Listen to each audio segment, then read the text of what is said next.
Nous avons donc importé nos fichiers, nous avons effectué nos transformations, et maintenant nous allons effectuer une série de contrôles pour vérifier la qualité de nos données.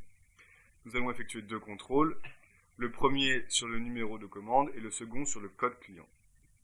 Pour cela, je vais choisir l'objet validate dans l'onglet validation, je lis mes données et je renomme mon objet. Contrôle, numéro, commande.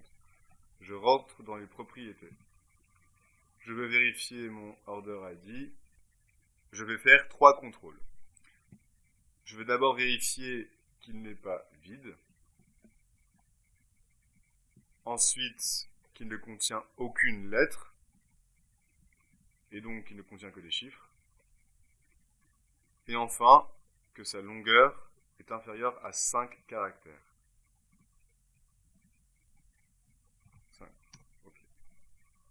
Je veux que ces 3 propriétés soient respectées simultanément. Je vais donc utiliser l'opération logique AND.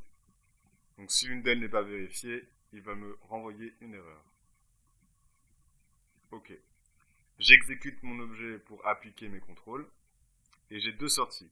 La première, la coche verte, m'indique les données qui passent le test. Et la coche rouge, les données qui ne passent pas le test. Dans la première colonne, Kirigami m'indique la raison pour laquelle les données ne passent pas le test. Je vais effectuer mon deuxième contrôle sur le code client Customer ID. Je vais prendre mes données qui passent le test précédent. Je renomme mon bloc. Contrôle code client. Je rentre dans les propriétés et je vais choisir mon code client. Donc là, je veux vérifier que mon code client existe bien dans mon référentiel client. Je vais donc utiliser l'objet lookup. Je lis mes données, je rentre dans les propriétés. Donc, dans mon référentiel client, je veux les données qui ont été lues et je veux vérifier si Customer ID est bon.